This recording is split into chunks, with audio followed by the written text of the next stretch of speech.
Hey everybody, this is Haydn Williams with Willpower Outdoors, and today I'm going to give you guys a few tips that can hopefully help you find a few more sheds.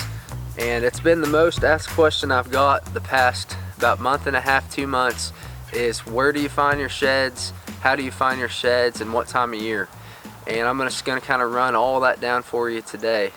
So this place we're on today, we have a boss buck feeder and we have a food plot here, and we've been on this place for quite a while. And the places that we would look on this place is this feeding area, which would be this feeder and this food plot, and then we search the trails headed back to the bedding area. This time of year, a white-tailed deer, they're not rutting, they're not running around chasing does like crazy.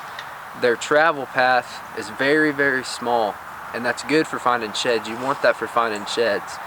So what I mean by that is February, March, when most of these bucks are losing their sheds, they're not running around chasing does. They're pretty much just coming from feeding to bedding, back and forth every day. This time of year, there's not any native browse. Everything in the woods is completely gone, like all the acorns and everything. So they're not out picking up acorns all over. They're coming to this food plot, this feeder, and they're going back to bedding. So that's what we look. This buck we found the other day on this property. We found it actually right back here behind this feeder on this fence line. And this is a great big buck we have on this place. Really nice deer for northeast Oklahoma, probably a mid-50s type buck. And I actually found this thing on this fence line behind this feeder where he was jumping it, and he was coming into feeding. So I'm gonna go around and give you guys a few examples what this might look like. Alright, so these are the sheds I found the other day on this place, but I just kind of wanted to show you what it might look like. Right now they're laying in this food plot, and this is what it would look like if a deer came out here and lost the sheds in this food plot at night or evening or whatever. It's a very good place to find them. They feed out here every night. We have a lot of trail cam pics of them out here, and also that feeder, they could be laying anywhere around this wheat field or this feeder. They're coming out here to feed every single night. It's cold this time of year, they need the food. So this is a spot that they're going to be spending a lot of time at. So now we'll go back and I'll kind of show you travel paths and bedding areas. Alright guys, this is another spot I always look for sheds. Right here we have a barbed wire fence. This one is really low because we have a tree on it that's fallen down up here, but this is the main trail coming into this food plot and into this feeder.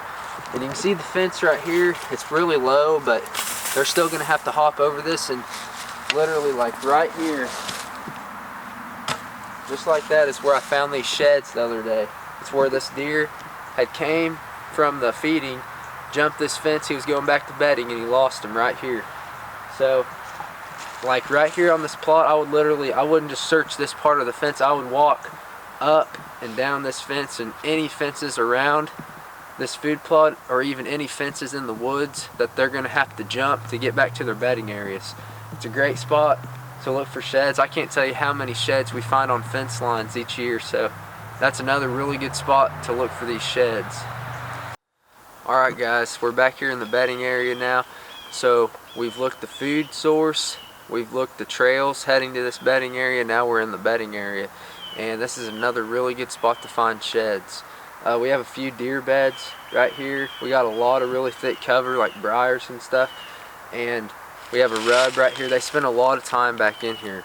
And they go to that food source and then they come here, and this is where they spend a lot of their time this time of year when they're not running around and stuff. But we're actually up on a hill right now. It's a south facing ridge, so it gets a lot of sun, and they spend a lot of time up here. And I'd say this bedding area is probably a total of 60 acres. And some people are like, well, how am I going to look 60 acres and find a shed? Well, what we do is, if Owen's with me or whoever's with me, or if I'm even by myself, I'll go down through here and I'll look really good. I'll go slow and I'll look like 20 yards this way, 20 yards this way in front of me, and I'll go down through here, and then I might move over to the left 20 yards, I'll come back, move to the right. I'll just go up and down until I think I've got it all covered. And that's how I look these bedding areas. Now, here in northeast Oklahoma, we don't have any crop fields and stuff that we're used to hunting big timbers like this, big things of woods. And like when we go to Kansas, I mean, we'll search field edges and stuff, but this is like some of the hardest shed hunting there is. And these are the ways we find our sheds, and hopefully that these tips can help you guys find more sheds. And another tip is, I forgot to tell you guys about, was the sky. It might seem weird, but today we've got overcast skies. I mean, it's really cloudy, and especially when you're in the woods, when you have a sunny day, everything in the woods is all bright, sun shining, everything looks like a shed. Sticks look like sheds. Well, today we've got that overcast, and those sheds just pop out, especially those white ones. A lot of our sheds are dark here in Oklahoma, so they blend in with these leaves a lot better.